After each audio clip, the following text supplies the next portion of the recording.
안녕하세요. 조준표입니다.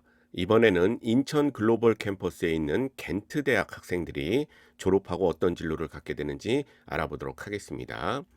일단 많은 분들이 인천 글로벌 캠퍼스에 대해서 잘 모르고 계셔서 좀 설명을 드리면, 인천 글로벌 캠퍼스에 있는 외국 대학들은 자기들이 들어오고 싶어서 들어온 대학들이 아니라 우리나라 대한민국 정부와 인천광역시 많은 관계부처들이 송도라는 도시를 국제도시로 만들기 위한 국가적인 프로젝트의 일환으로 들어와 있는 해외대학 공동 캠퍼스의 공식 명칭이 인천 글로벌 캠퍼스다. 이걸 이제 강조를 하고 있습니다. 인천 글로벌 캠퍼스는. 그래서 송도라는 도시를 국제도시로 만들기 위해서는 여러 가지 금융이라든가 뭐 산업적인 기능도 있어야 되겠지만 교육을 담당하는 기능도 있어야 되기 때문에 카타르 국제교육도시가 대단히 성공한 모델이거든요. 그래서 우리나라도 송도라는 도시를 기획하면서 카타르에 있는 에듀케이션 시티의 모델을 좀 벤치마킹을 많이 해서 세계적 수준의 글로벌 교육 허브를 송도에 만들어 보자. 그래서 총 10개 대학을 목표로 유치를 한번 해보자. 그러나 현재는 4개 대학이 유치가 된 그런 상태라고 보시면 되겠고, 계속 강조하지만 이 인천 글로벌 캠퍼스는 기획재정부, 산업통상자원부, 교육부, 인천시가 참여해서 1조 원 이상을 투자하는 국가적인 프로젝트다. 이렇게 인천 글로벌 캠퍼스에서는 강조를 하고 있습니다. 위치가 어디냐면요. 송도에 딱 인천 글로벌 캠퍼스가 있는데 단지를 우리가 만들어야 되기 때문에 인천 글로벌 캠퍼스 주변에는 그 유명한 연세대학교 송도 캠퍼스가 위치하고 있고요. 그다음에 이제 이쪽에 보면 인천대학교 송도 캠퍼스, 미추홀 캠퍼스 이런 데들이 또 위치를 하고 있고, 인천 카톨릭대학교도 와 있고요. 그다음에 한국외대가 송도 캠퍼스를 조성을 하고 있고요. 또 몇몇 전문대학도 이 근처로 모이고 있어서 제법 이쪽 지역이 송도 안에서도 교육도시로 바뀌고 있는 그런 과정이라고 보시면 되겠습니다. 자, 그러면 어떤 대학들이 들어와 있는가? 크게 4개 대학이 들어와 있는데요. 한국 뉴욕 주립대학교 법인명이 그렇게 되어 있는데 뉴욕 주립대가 들어와 있고요. 조지 메이슨 대학이 또 들어와 있고요. 우리 나라 사람들은 조지 메이슨을 잘 모르는데 굉장히 유명한 그 위인이죠, 미국에. 그래서 그 사람을 기려서 만든 대학이죠. 버지니아에 있을 겁니다. 그리고 이제 겐트 대학교가 들어와 있고요. 겐트 대학은 벨기에에 있는 대학이죠. 그다음에 유타 대학교, 유타는 꽤 많이 알죠, 우리가. 그래서 유타 대학교가 또 들어와 있습니다. 그런데 다 들어온 게 아니라 일부 과들만 들어와 있는데, 뉴욕 주립대는 뉴욕 주립대라고 부르는 게 한 60군데 이상이 있죠. 그 중에서 스토니브룩 캠퍼스, 우리 한국인한테 익숙한 스토니브룩 캠퍼스 중에 전자정보공학과, 경영학과, 응용수학통계학과, 컴퓨터과학과, 기계과, 기술경영학과가 들어와 있고요. 그다음에 뉴욕 주립대 안에 또 세계적인 패션 학교인 FIT가 들어와서 패션 디자인, 패션 경영 이런 과들이 개설이 되어 있는 상태고요. 우리 조지 메이슨 대학교에서는 경영학, 경제학, 국제학, 분쟁 분석, 그리고 컴퓨터 게임 디자인, 데이터 과학 이런 과들이 들어와 있고요. 겐트 대학은 분자생명공학과, 식품공학과, 환경공학과 이렇게 3개만 들어와 있죠. 그래서 겐트 대학은 하나의 학부, 뭐 우리로 치면 생명공학부 같은 느낌의 그런 캠퍼스를 조성을 하고 있고요. 유타 대학교는 커뮤니케이션, 심리, 영화영상, 도시계획, 전기, 컴퓨터 회계, 정보시스템 게임학, 문이과가 골고루 들어와 있는 그런 형태를 띠고 있습니다.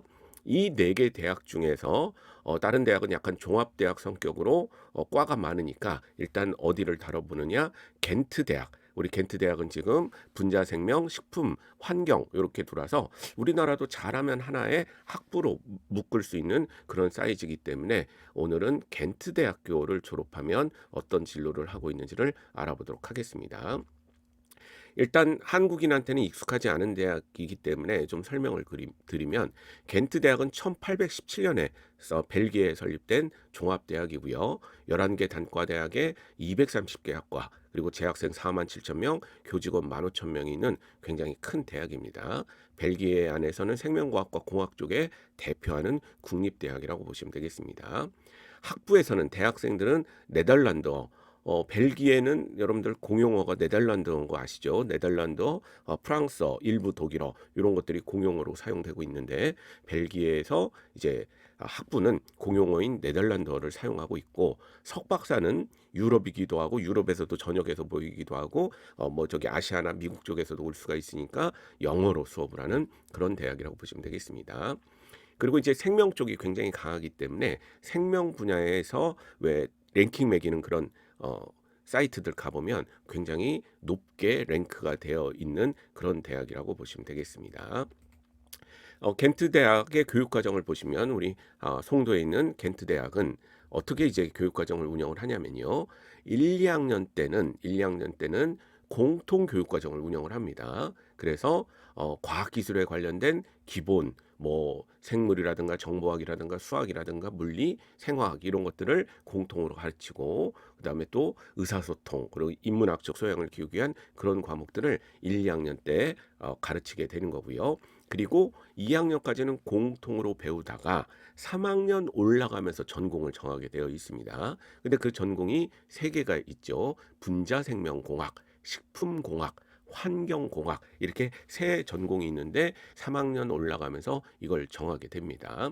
그래서 이제 전공에 대한 공통 과정을 3학년 때 배우고 또 3, 4학년에는 뭐 심화학습을 해서 전공에 대해서 깊게 배우게 되는 그런 이제 교육 과정을 취하고 있고요. 그다음에 재밌게 4학년 1학기는 벨기에로 직접 넘어가서 그 겐트 대학교 본교에서 4학년 1학기를 보내는 것으로 되어 있습니다. 그리고 나서는 혹시 겐트 대학 석사 과정, 벨기에죠. 영어로 수업한다고 그랬죠. 그래서 거기에 가서 공부하겠다는 학생들은 자연스럽게 진학할 수 있도록 뭐 학점도 면제해주고 지원식 간소한 절차를 제공을 해서 자연스럽게 대학원까지 가도록 하는 그런 과정을 운영하고 있다. 이렇게 보시면 되겠습니다. 그러니까 우리나라로 치면 핵심은 뭐죠? 자율전공 성격을 갖고 있어서 2학년 때까지는 공통으로 배우고 3학년부터는 분자생명, 식품공학, 환경공학 세 개 중에 하나를 자유롭게 공부한다. 그리고 끝나고 본교인 벨기에 겐트 대학으로 석사 과정을 갈 때는 우선적으로 여러 가지 간소화해 주는 정책들을 우리 겐트 대학은 어, 제공하고 있다. 이렇게 보시면 되겠습니다. 2025년 선발 계획을 좀 보시면요. 3월 학기, 9월 학기 두 번 나눠서 뽑거든요. 그래서 3월 학기는 지원서를 9월 1일부터 받고 우선 지원 마감 이걸 11월 30일 날 마감을 하고 최종 지원 마감은 2월 7일 날 하게 됩니다. 그러니까 우리 고3 학생들 중에 수능이 11월 14일 날 끝나지 않습니까? 그러니까 수능 끝나고 여러 가지 대학을 알아볼 때 이 송도에 있는 외국 대학들도 굉장히 좋은 옵션이 될 수가 있습니다. 교육부 소속이 아니기 때문에 수시 정시 지원 횟수랑 상관없어서 이런 것도 알아보는 게 굉장히 중요하죠. 아마 우리 이 송도에 있는 글로벌 대학들도 우리나라 입시 일정하고 좀 어느 정도 맞출 겁니다. 그래서 우선 지원 마감이 11월 30일 수능 끝난 다음 그리고 최종 지원 마감이 정시 발표 끝난 다음 2월 7일 이런 식으로 좀 되어 있다라고 보시면 되겠습니다. 그다음에 이제 이번에 말고 9월에 입학하고 싶으면 지원서 게시일이 9월 학기는 3월 1일 그리고 최종 지원 마감이 2025년 7월 30일까지 지원을 하게 되면 합격을 하고 나서 2025년 9월부터 공부를 할 수 있다. 이렇게 되어 있죠.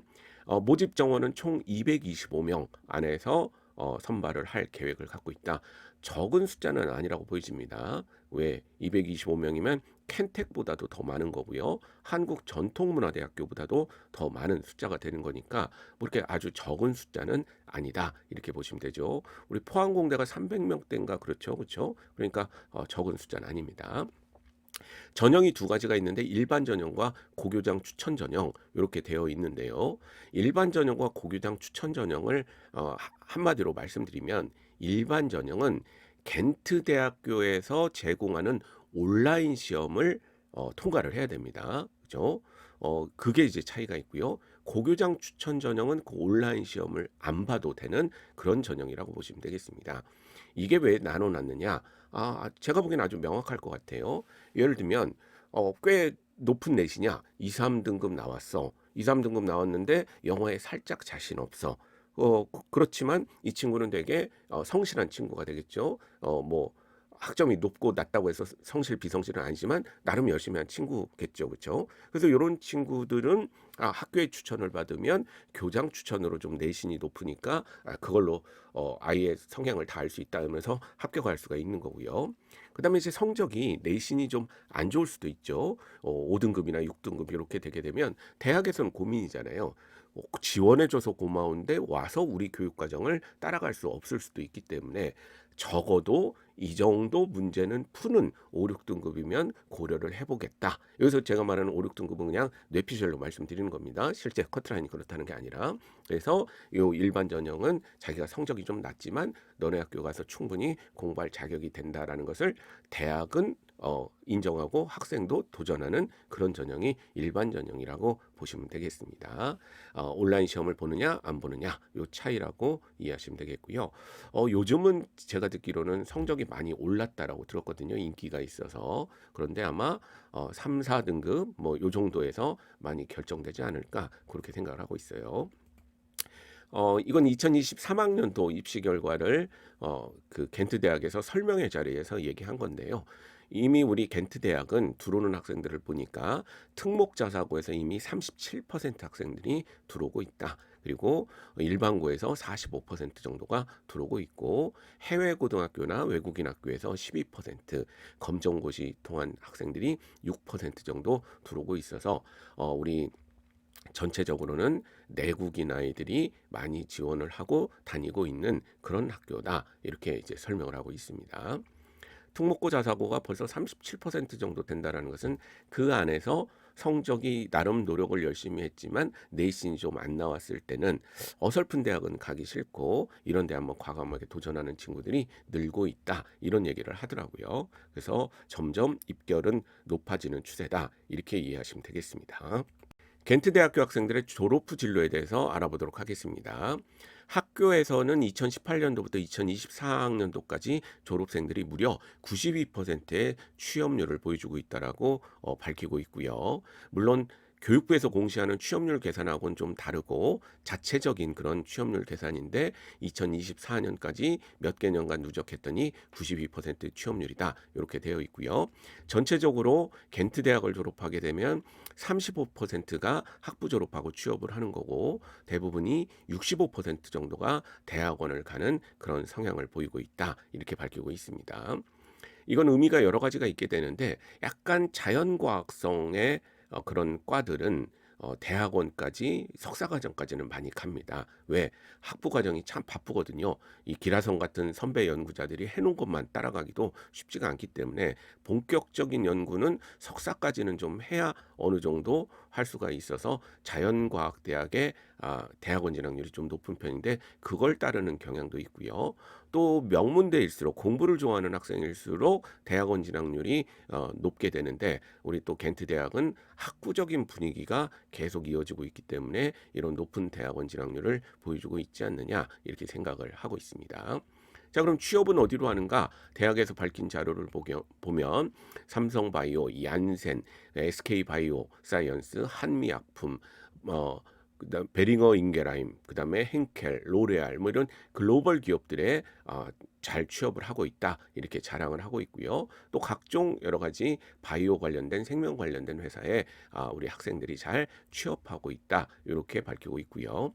또 대학원을 많이 가는데 대학원은 대체 어디로 가는가? 대학원을 이제 자랑을 하는데 본교인 겐트 대학으로 가는 친구들도 많고 벨기에로 그다음에 그 유명한 추리 공과대학, 로잔 공과대학, 여기 뭡니까? 카롤린스카 의과대학이죠. 여기 스웨덴에 있을 겁니다. 그 의과대학으로도 가고 그다음에 UCL 뭐죠? 런던이죠. 그렇죠. 런던 대학이라고 부르는 그 대학이고 임페리얼 칼리지 런던. 이것도 영국의 유명한 대학이죠. 그다음에 맨체스터 대학. 그다음에 바게닝엔 이거 발음을 어떻게 하는지 모르겠지만 네덜란드에 있는 농업 관련된 그런 대학이죠. 이런 쪽도 세계적인 대학으로도 골고루 퍼져가고 있고 또 유학 가는 게 정답만은 아니니까 국내에 머물고 싶은 학생들은 들어올 때의 어떤 성적과는 훨씬 더 높게 서울대학으로도 가고 있고 대학원을 카이스트로도 가고 있고 연대, 성균관대, 한양대, 이화여대 등 국내 명문대 쪽으로도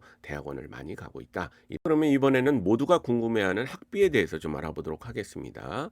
우리 겐트 대학의 학비의 구성은 학사 기본금이라고 해서 매년 내는 그런 돈이 200만 원 정도가 있고요. 그다음에 수업료가 이 필수 이수학점을 다 이수했다라고 가정을 하게 되면 1,800만 원 정도 된다. 1년입니다. 한 학기가 아니라. 그래서 두 개를 합치면 어떻게 되죠? 1년 등록금은 2천만 원 정도의 그런 등록금을 받고 있다. 이렇게 밝히고 있습니다. 꽤 비싸죠. 그렇죠? 우리나라 일반 사립대 공대가 1년에 1,000만 원 정도 되니까 그거에 비해서는 한 2배 정도라고 볼 수가 있고요. 그다음에 우리 연세대학교의 뭐 언더우드 국제학부나 이런 데들이 1,400만 원 조금 안 되거든요. 그러니까 그것에 비해서는 한 600만 원 정도 1년 한 학기당 300만 원 정도 비싼 그런 모습을 보여주고 있습니다. 기숙사는 이제 1인실 1년에 360, 2인실 240, 3인실 192만 원 이렇게 돼 있는데 이건 뭐 어디나 다 마찬가지죠. 드는 돈이 집에서 다녀도 사실은 숨어 있는 거고 그다음에 자취에도 들어가 있고 기숙사에도 국내 대학도 들어가 있는 거니까 이거는 뭐 크게 중요한 건 아닌 것 같고 지금 이제 중요한 것은 등록금이 보통의 공대보다 한 2배 정도 한다. 우리나라 공대보다 이렇게 생각하시면 되겠습니다. 근데 너무 이제 우리나라 기준으로는 비싸다고 여길까봐 학교에서는 신입생 장학제도라고 그래서 뭐 학비에 대해서 감면을 해주는 그런 제도가 많다. 재학생 장학제도라고 그래서 되게 학비를 많이 또 장학금으로 지원을 한다. 이렇게 강조를 하고 있습니다. 그래서 만약에 여기에 걸리는 장학금 중에 하나 정도 받게 되면 우리나라에서 좀 비싼 사립대학 정도의 등록금을 보여주는 셈이다. 이렇게 이제 계산이 되게 되는 거죠. 자, 그러면 우리 겐트 대학을 여러 가지 면에서 알아봤는데 진로를 요약을 해보면요. 일단 높은 대학원 진학률, 공부를 굉장히 열심히 하는 학구적인 분위기다. 이렇게 보시면 되겠고 높은 취업률과 취업의 질도 굉장히 좋다. 취업도 잘 되고 그리고 취업의 질도 굉장히 좋은 것을 알 수가 있다. 그리고 입학 성적 대비 결과가 훨씬 좋다. 들어갈 때는 3, 4, 5등급일지는 모르겠으나 졸업하는 순간에 취업하는 질을 보게 되면 웬만한 대학 1, 2등급 가야 되는 그런 대학도 만만치 않은 곳에 척척 이렇게 합격을 하고 있고 진학도 1, 2등급 애들도 유학 가려고 그러면 굉장히 고생들을 많이 하게 되는데 아주 해외 대학원 유학도 굉장히 잘하고 있어서 입학 성적 대비 들어가서 교육의 질이 굉장히 우수하지 않나. 이게 이제 우리나라 대학이 좀 반성해야 될 점들이죠. 우리나라 대학은 이미 다 잘 만들어진 애를 자꾸 뽑으려고 노력을 하는데 그래도 요 대학들은 성장시키는 것이 좀 눈에 보이는 그런 결과를 내고 있다라고 보시면 되겠고 글로벌 경험 습득과 일단 4학년 1학기 때 기본적으로 벨기에 가서 공부를 하고 글로벌 대학들이 다 그렇습니다. 뭐 1년 가는 대학도 있고 해외 유학을 비교적 용이하게 할 수 있는 그런 시스템상의 유리한 진로가 있다. 이건 큰 장점이다. 이렇게 보시면 되겠고 그러나 역시 국내 대학 대비 높은 등록금과 그다음에 100% 영어 사용 만약에 이게 문과 쪽의 대학이라면 겐트 대학이 사실 외고나 국제고등학교에서 영어 좋아하는 친구들 많지 않습니까? 그런 애들이 문제없이 막 갈 수가 있겠지만 이공계 쪽이잖아요. 그렇죠? 그래서 이공계 쪽에서는 아무래도 영어를 불편하게 생각하는 사람들이 있어서 그거가 진학할 때 좀 꺼리는 요소가 되지 않을까. 그러나 제 조언은 진짜 나와서 영어는 되게 중요하거든요. 사회 나와서. 그러니까 이공계 쪽에서 조금 불편하더라도 고생 좀 하게 되면 졸업할 때는 굉장히 극복하고 나오기 때문에 이것도 사실은 장점 쪽에 가까운 점인데 애들의 입장에서 선택하는 입장에서는 좀 꺼리는 요소가 될 수가 있다. 이렇게 설명드릴 수가 있고요. 그다음에 이제 등록금이 비싼 거라고 되어 있지만 만약에 우리 아이들이 조금 마음에 안 드는 대학을 어, 저기 갈까봐 재수한다고 결정했을 때 이 글로벌 대학들을 빼놓고 재수한다고 했을 때는 그 재수 비용 생각해 보면 사실은 이거 그렇게 비싼 거 아니거든요. 그리고 또 애들이 영어 때문에 고생하니까 뭐 어학연수 가겠다, 강남역에 영어학원 다니다 4년 동안 계속 이런 걸 투자를 하다 보면 그런 비용까지 생각해 보면 아주 비싼 편은 아니다. 오히려 어떤 면에서는 가성비가 좋다라고 할 수가 있다. 이렇게 저는 생각할 수 있고요. 등록금 문제만 해결이 된다면 인서울 또는 수도권 대학에 취업도 담보해 주지 못하고 등록금도 꽤 비싼 그런 어설픈 대학보다는 이쪽에 진학이 굉장히 좋아 보이는 것은 사실이고요. 등록금 문제만 해결이 된다면 이게 굉장히 큰 문제긴 하지만 그리고 이제 등록금까지 고려해서도 서울에 있는 애들은 이 대학이 약간 인기가 그동안 없었던 이유가 어차피 서울에 있는 애들은 집에서 서울에 있는 대학을 다니게 되면 뭐 이런 비용이 많이 안 들지 않습니까? 그렇죠? 그런데 지방에서는 공부 좀 하게 되면 수도권으로 애들을 보내게 되는데 이건 유학 가는 거나 똑같잖아요. 그렇죠? 그러니까 거주비, 생활비까지 추가로 더 드는 거기 때문에 그 정도의 돈을 쓸 거면 그러나 대학이 그렇게 그냥 수도권에 있을 뿐이지 아주 경쟁력 있는 대학이 아니라면 요런 겐트 대학과 같은 인천 글로벌 캠퍼스의 대학들은 굉장히 좋은 대안이 될 수가 있다라는 거 참고하시면 좋을 것 같습니다. 자, 이상 인천 글로벌 캠퍼스에 있는 4개 대학 중에서 겐트 대학에 대해서 알아봤습니다. 감사합니다.